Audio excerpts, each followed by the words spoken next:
Bienvenidos una semana más a De Par en Par, el programa de la diócesis de Orihuela-Alicante que iniciamos, como ya es habitual, con el mensaje de nuestro obispo, don Jesús Murgui. Después conoceremos en profundidad la figura de San José con el párroco Tomás Bordera, encargado este año de coordinar las actividades en torno al custodio de la Sagrada Familia. Nos iremos hasta Roma para conocer las últimas novedades de la Santa Sede y el Papa Francisco. Y para cerrar nuestro programa de hoy, os mostraremos algunas noticias en formato más breve.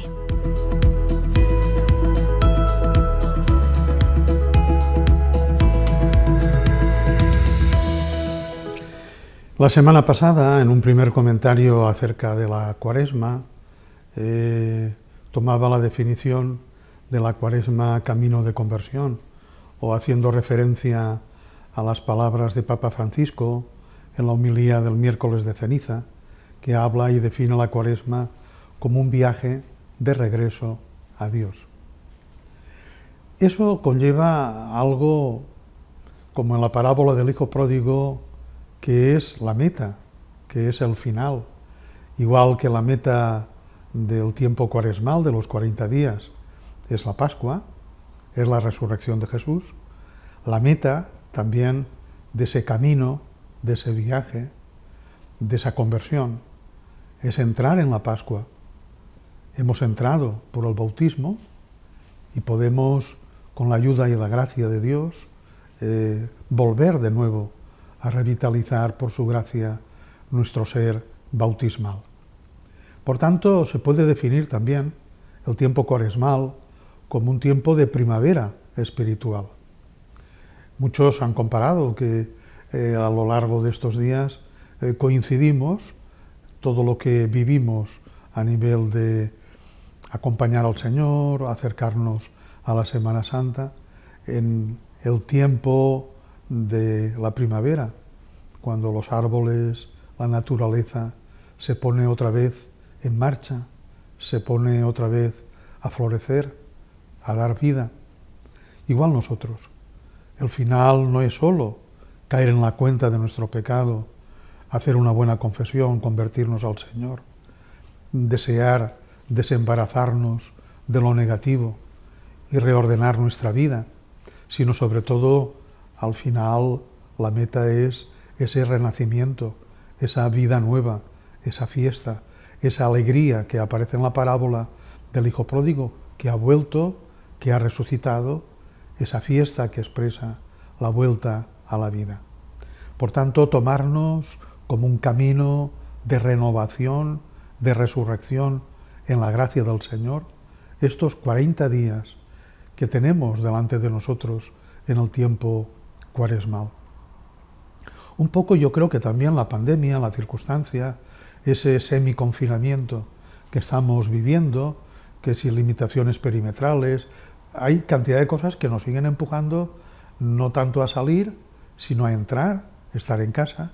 Bueno, pues podemos encontrar muchos momentos, uno se puede organizar. Si alguno de vosotros hace tiempo que salíais mucho en esta temporada porque ya invitaba, y más en nuestra tierra, a salir, pues bueno, ahora como no podemos salir tanto, los que queráis coger esta Cuaresma como unos especie de ejercicios espirituales a nivel casero, a nivel personal, organizaos, poneos un horario para rezar, para pensar, para reordenar la vida, para reflexionar, para hacer en definitiva esa vuelta a Dios y ese regreso a nuestro auténtico ser que quedó determinado luminosamente en el bautismo.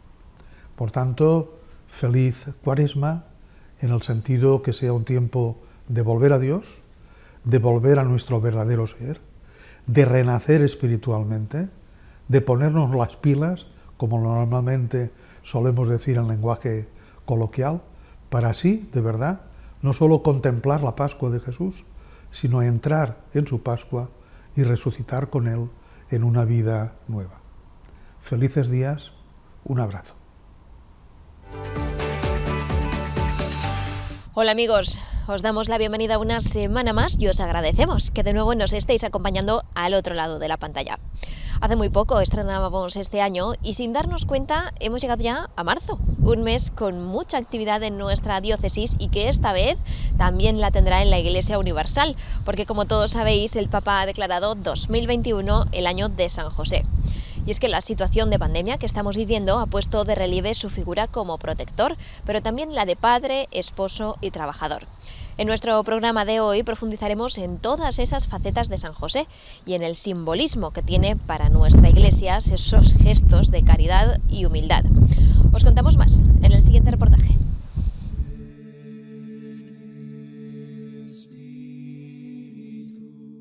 San José se ha representado de muchas maneras a lo largo de la historia.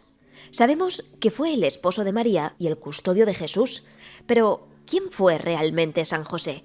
Nos lo cuenta Tomás Bordera. Él es el hombre valiente que en sueños se le revela pues que tiene que aceptar a María como madre. Ya sabéis que es un hombre justo porque él no quería denunciar a María, sino que lo que hace es abandonarla porque la quería, él la amaba y era un hombre bueno, ¿no? Entonces yo destacaría sobre todo la gran fe que tenía San José, una gran fe en Dios, y yo creo que nos enseña a enfrentarnos a situaciones difíciles como las que estamos viviendo. Tomás es sacerdote en la parroquia de San José de la Murada, un templo en el que encontramos una de las figuras más características de San José dentro de nuestra diócesis. Y es precisamente él, Tomás, el responsable de organizar este año las actividades en torno a San José por el nombramiento del Año Santo promovido desde el Vaticano por el Papa Francisco. Para conmemorar el 150 aniversario del nombramiento de San José como patrono de la Iglesia en el pontificado del Beato Pío IX, pues ha querido, como esa conmemoración, hacer un año santo. Cuidado, que no es un año jubilar, hay que diferenciar, porque, por ejemplo, los templos que hay en la diócesis de San José no somos templos jubilares. Es un año santo que además el Papa yo creo que lo ha hecho muy bien pensado, porque en los tiempos que estamos viviendo de la pandemia no se pueden hacer ni romerías, ni procesiones, ni peregrinaciones. Es decir, nos ha dado las herramientas, para que me entendáis, de las indulgencias que han decretado la penitenciaría apostólica, para que podamos vivir en las comunidades parroquiales y en la intimidad de cada persona este año santo de San José. En ese contexto, el Papa ha escrito una carta en la que se refuerza el carácter paternal de San José, que protege y cuida de la Sagrada Familia, algo que le convierte también en el protector de nuestra Iglesia. Es una carta muy, muy hermosa de leer y yo la recomiendo a todo el mundo que la lea, porque además se accede muy fácilmente a ella. Y efectivamente se titula Patris Corde, con corazón de padre, ¿no? Y bueno, el Papa como objetivo principal que pone de esa carta, y lo dice él claramente, es que crezca el amor y la devoción al que fue el esposo de la Santísima Virgen y el padre de Jesús. Un detalle que el Papa lo remarca mucho en la carta, y es la paternidad, el papel del padre en una sociedad en que ahora con el feminismo, con todas estas corrientes de ideología de género y todo, pues parece que la figura del padre está como un poco relegada, y el Papa ha querido un poco reforzar la figura del padre a través de San José, que era el padre de Jesús aquí en la tierra. Padre, esposo y también trabajador, un aspecto que destaca mucho en la vida de San José y que llega hasta nuestros días como un referente para el obrero. Es un obrero, un trabajador, un artesano, un carpintero, ¿no? Además, en la Sagrada Escritura, cuando se refieren a Jesús, sobre todo cuando va a su pueblo, es el hijo del carpintero. No nombra ni José, dice es el hijo del carpintero, ¿no?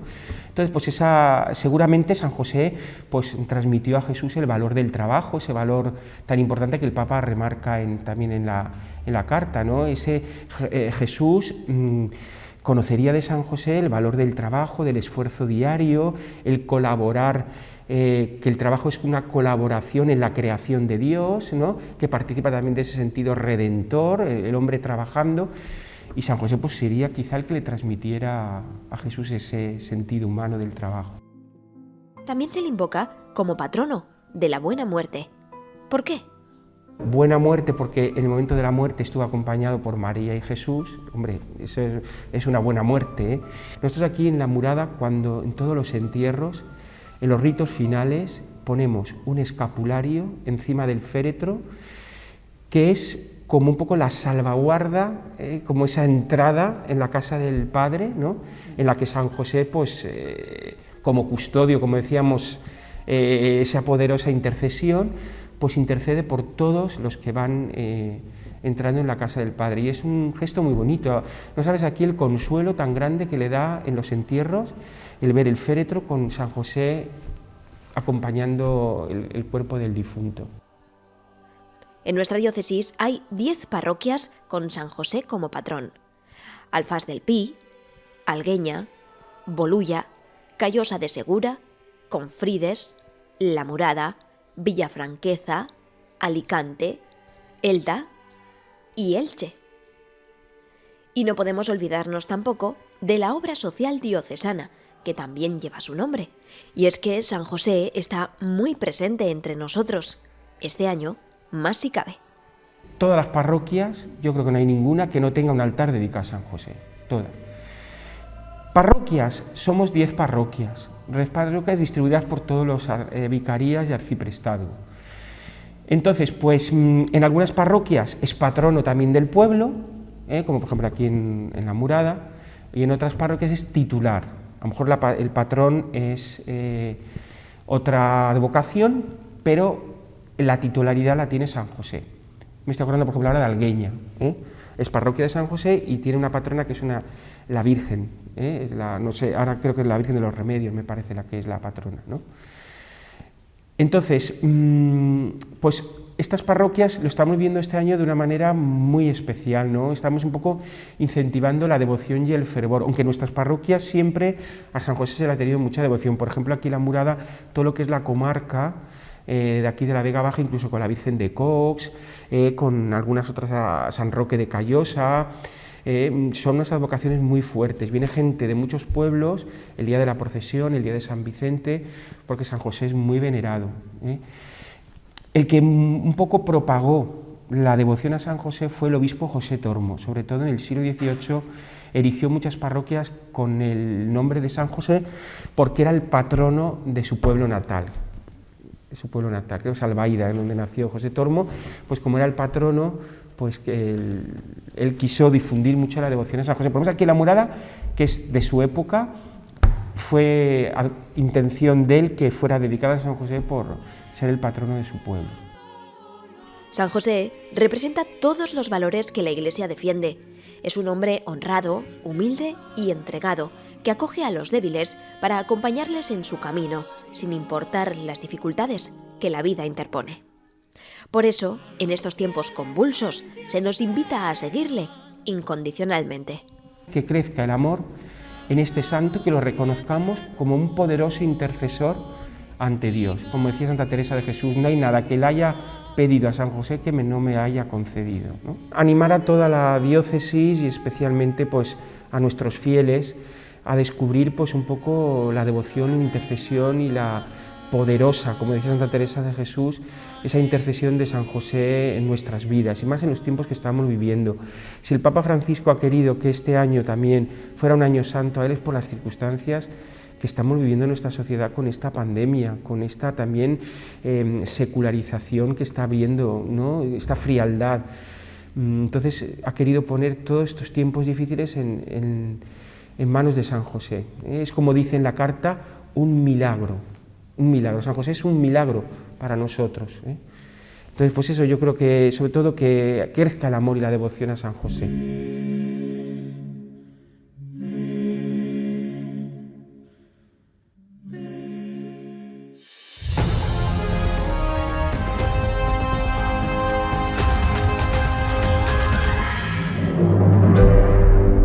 Cuando yo voy a confesarme, es para sanarme, para curar mi alma, para salir con más salud espiritual, para pasar de la miseria a la misericordia.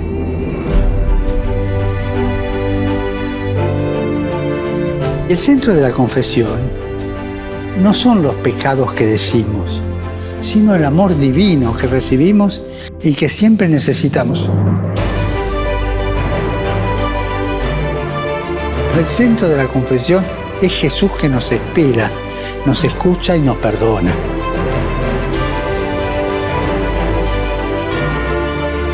Recuerden esto, en el corazón de Dios estamos nosotros antes que nuestras equivocaciones. Y recemos para que vivamos el sacramento de la reconciliación con renovada profundidad y para saborear el perdón y la infinita misericordia de Dios. Y recemos para que Dios dé a su iglesia sacerdotes misericordiosos y no torturadores.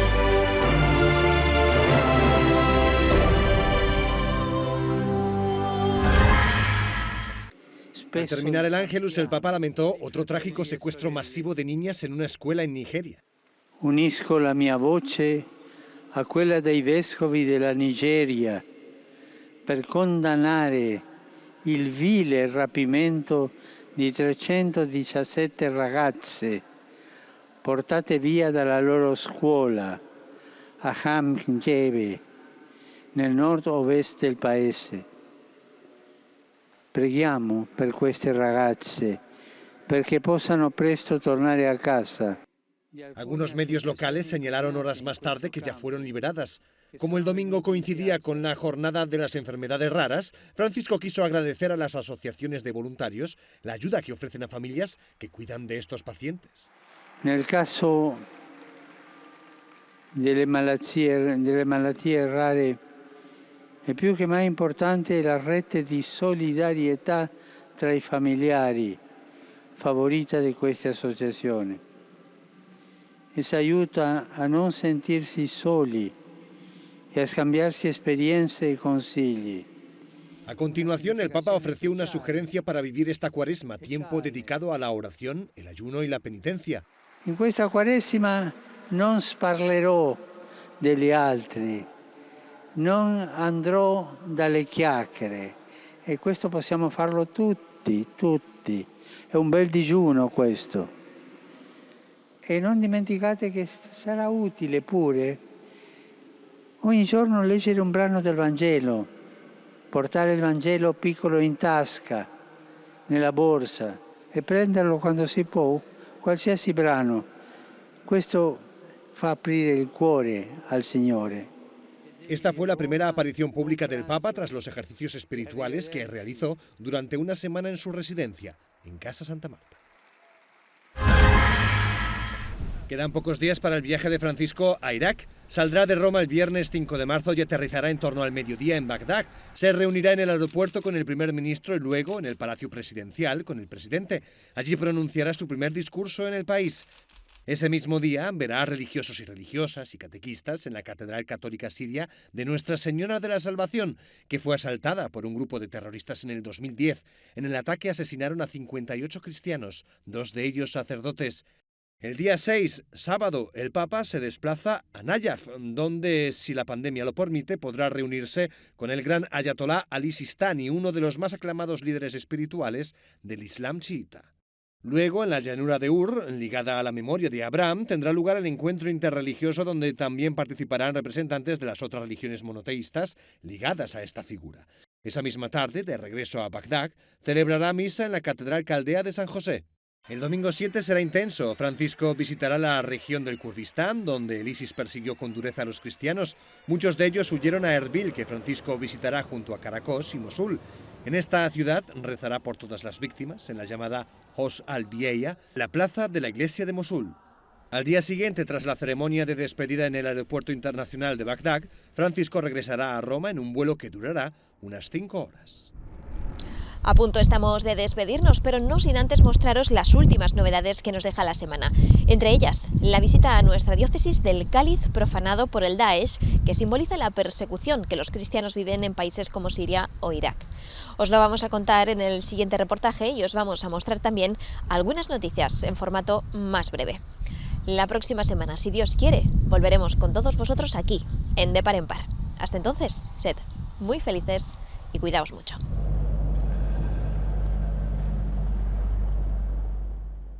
La cuna del cristianismo en Oriente ha vivido 4 años sumido en guerra y miles de personas han sido perseguidas y asesinadas. Empezó el año 2003 aproximadamente a gestarse esa persecución y extorsión, pero fue sobre todo en el 2014, en el verano del 2014, cuando el Estado Islámico, el Daesh, entra en la llanura de Nínive y todas aquellas ciudades, a los cristianos se les invita, entre comillas, a marchar pues, en el plazo de 24 horas, que muchas veces era el plazo de media hora, con lo opuesto. Imagínate que nosotros nos dieran 30 minutos para irnos de nuestra casa, no sabemos dónde, con lo opuesto o con lo que pudieras coger. O bien pagar un impuesto altísimo, para poder seguir viviendo en tu hogar y sin asegurarte que no fueras extorsionado o discriminado, o la muerte. La muerte, si te quedabas en tu casa, ya sabes que ibas a morir. Era la amenaza y además la cumplían. Y por supuesto la diáspora, el éxodo ha sido, pues ya te digo, pues del 80% de la población cristiana de las distintas confesiones o ritos, pues prácticamente o han desaparecido de Irak y han tenido que huir a otros países del entorno o incluso más lejanos como Europa, o están refugiados en toda la zona del Kurdistán. Más de 150.000 cristianos tuvieron que huir de sus hogares en agosto de 2014, cuando las milicias del autoproclamado Estado Islámico entraron en la ciudad para destruirlo todo a su paso, especialmente los templos cristianos y toda su simbología, incluido este cáliz, que fue utilizado por militantes del Daesh para afinar la puntería de sus armas. Tras ser recuperado entre los escombros, se volvió a consagrar y desde entonces ha viajado por numerosas ciudades para recordar la realidad de las persecuciones que los cristianos sufren en muchos lugares del mundo. La última de las paradas la ha hecho en la parroquia de San Juan Bautista. Bueno, en España lleva el cáliz de Caracos junto con otros objetos litúrgicos religiosos también profanados, no solo en Irak sino en Siria, llevan ya 2-3 años presentes, aunque el cáliz en concreto el año pasado estuvo también en Estados Unidos y en principio van a continuar aquí durante todo este año. En la región de Levante, de la que yo soy responsable, lo hemos tenido en Valencia, lo hemos tenido aquí en la diócesis de Orihuela Alicante, ha pasado después a la diócesis vecina de Cartagena y bueno, hoy termina su recorrido en la zona, en la región de Levante, aquí en esta parroquia de San Juan Bautista en Alicante. En los últimos meses, la pieza ha recorrido diferentes puntos de Alicante y Murcia y próximamente estará en Madrid presidiendo un importante evento. Estará el día 4 en la Catedral de la Almudena. La Catedral de la Almudena vamos a celebrar una gran vigilia que en ayuda a la Iglesia necesitada llamamos la Noche de los Testigos, con presencia de testigos que han sido víctimas de esta persecución. El cáliz estará allí presente, la celebración la presidirá el cardenal Carlos Osoro y será a las 6:30 retransmitida por el canal de ayuda a la Iglesia necesitada en YouTube para quien pueda asistir virtualmente. Este cáliz representa a los sacerdotes perseguidos, a los miles de cristianos asesinados por su fe, pero también nos muestra una mirada de esperanza y de confianza en Dios. Y lo importante es que toque el corazón para invitar a la oración por todos estos hermanos nuestros que sufren esta persecución. Hacernos también conscientes, darnos cuenta de que no solo tenemos que rezar por ellos, sino en la medida de nuestras posibilidades, pues ayudarles también a reconstruir sus vidas con nuestros donativos y sobre todo también dejarse interrogar por su testimonio valiente, de fidelidad, de entrega, de incluso de derramamiento de la sangre por amor a Cristo y siempre lo hacen además perdonando. Y eso es un ejemplo muy grande para nosotros de una vida cristiana plena, firme y auténtica. Que seguramente, pues tal vez este signo y el testimonio de ellos nos ayuden un poquito esta Cuaresma nos toque el corazón y a convertirlo más al Señor y a los hermanos. Este cáliz simboliza el renacer, la reconstrucción en la que ya se trabaja gracias al apoyo de entidades como Ayuda a la Iglesia Necesitada, pero sobre todo gracias a la fe que ha dado esperanza a miles de familias en tiempos tan oscuros.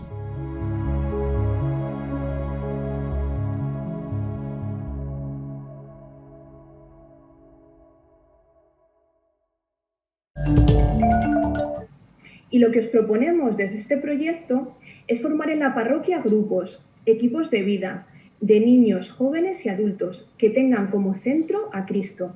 Acción Católica General nos presenta Ven y Verás, un renovado proyecto pastoral al servicio de las parroquias y abierto a toda la comunidad cristiana. Un proyecto renovado, surgido en 2009 con la fusión de 3 movimientos. Movimiento Junior de niños, MJAT, Movimiento de Jóvenes de Acción Católica, y la Acción Católica General de Adultos. Un proyecto dirigido a todo laico, niño, joven o adulto, que desee encontrar cada día a Jesucristo en la vida cotidiana, experimentar de manera intensa la fe en comunidad, reforzar su servicio corresponsable con su parroquia y su diócesis, y transformar el mundo de la mano de la alegría del Evangelio. Un proyecto abierto a todas las parroquias, que pretende ayudar a las parroquias a generar un proceso de crecimiento en la fe para los laicos que lo deseen. No te quedes con las ganas. Ven y verás. Yo pido por los enfermos del coronavirus y por sus familias. Te lo pido, Señor. Te lo pedimos, Señor. La presentación se hizo de forma virtual, tal y como se han ido haciendo otras actividades de nuestra diócesis en todo este tiempo. Eso es la Iglesia viva y a mí me emociona. He estado pasando por las diferentes asistentes, no he llegado hasta los 500 y pico que somos, pero a mí me llena de emoción poder compartir con los laicos habituales, laicos de parroquia, de muchas asociaciones y movimientos que también he visto por nuestro ser cristiano. Para nosotros compartir este tesoro es compartir el mismo tesoro de la fe, de la Iglesia. En el encuentro participaron más de 500 personas de toda España y hubo momentos para el diálogo y la música. Yendo contigo, nada me inquieta. Terminamos nuestro programa de hoy con un tema musical dedicado a San José. Como todos sabéis, este año está especialmente dedicado a él a petición del Papa Francisco. Y por eso, en De Par en Par, hemos querido rescatar este tema titulado Espero, que está compuesto e interpretado por Juan Susarte junto con Confiados. Con sus voces y melodías, nos despedimos. Hasta la próxima semana. Alzo mis manos, silencio mis miedos, espero, en silencio espero, confiado espero. Espero, espero, en silencio espero, confiado espero, espero.